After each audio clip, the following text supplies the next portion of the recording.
This is All India Radio. The news read by Sanjay Mattu. Prime Minister Narendra Modi has said the vision of the NDA government for the next 5 years is to have investment-led growth targeting 100 lakh crore rupees worth of investment. In an exclusive interview to an English daily, Mr. Modi said the government is working on policies to promote inflows from domestic as well as foreign sources to achieve this vision. The Prime Minister asserted that the government will leave no stone unturned to make India a better business destination. Mr. Modi said the private sector must continue to believe in the India story and assured that he'll do his best to make India a better place to do business. He said the centre is working towards long-term growth and not the kind which happened between 2008 and 2014. The Prime Minister said the decision to scrap Article 370 in Jammu and Kashmir had been taken after a great deal of thought.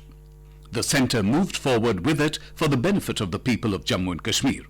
He said the move will help create 3 necessary conditions for investment: stability, market access and predictable laws.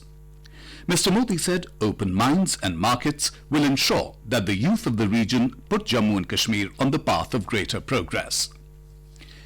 Minister of Information and Broadcasting Prakash Javadekar has said that Article 370 was against the rights of the people of Jammu and Kashmir. Addressing media persons in Indore today, the minister said, now many welfare schemes of the central government will be applicable in Jammu and Kashmir. OBC quota, right to education, rights of women, etc. will benefit the people of the state. He said normal situation has prevailed in the entire region. After India's bold move on Jammu and Kashmir, the Pakistani establishment is desperate. Its agencies are in a state of shock and have resorted to canards and falsehoods against India. A shell-shocked Pakistan Prime Minister Imran Khan even went to the extent of announcing unilateral measures in contravention of established norms. Moving frantically, the Pakistan Prime Minister rang up many world leaders, but what it received was only a cold shoulder given its history of aiding and abetting terrorism. It was advised to enter into a dialogue with India and not to escalate tension in the region. Pakistan's announcement of downgrading diplomatic ties and closure of bilateral trade with India is simply self-defeatism. On the face of it, the move makes little sense as Pakistan is being looked upon by the international community as a terror-sponsoring country and is on the verge of bankruptcy. Pakistan is also facing a threat of blacklisting by FATF. On the trade front, India had revoked Pakistan's MFN status long back. The festival of sacrifice, Eid al-Adha, is being celebrated with religious fervour and gaiety across the country today. The faithful are offering Eid prayers in Eidgahs and mosques. President Ramnath Kovind, Vice President M. Venkaiah Naidu and Prime Minister Narendra Modi have greeted the people on the occasion. In a tweet, Mr. Modi expressed the hope that the festival will further the spirit of peace and happiness in society.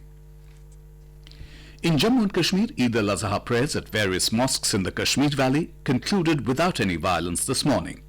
According to police sources, large gatherings, however, were not allowed in any part of the valley. The authorities had yesterday made it amply clear that people will be allowed to visit neighborhood mosques to offer Eid prayers. In a tweet, the Jammu and Kashmir police said that Eid prayers concluded peacefully in various parts of the valley, adding no untoward incident has been reported so far. In Jammu division, people offered Eid prayers in various mosques and Eidgahs peacefully. Eid prayers were offered all over Kargil, in which thousands of people participated and later offered Eid greetings to each other and prayed for peace, tranquility and harmony in the country.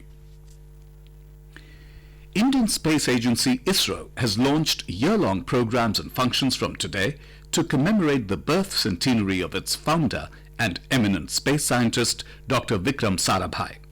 The inaugural function was organized at the Gujarat University Convention Hall in Ahmedabad this morning, as Ahmedabad city is the birthplace of Dr. Vikram Sarabhai. Centenary celebration programs have been organized across 100 selected cities all over India from today. The year-long celebration will end on the 12th of August 2020. External Affairs Minister S. Jaishankar, who's on a 3-day visit to China, today said India-China relations should be a factor of stability at a time when the world is facing an uncertain situation. And that is the end of this news bulletin.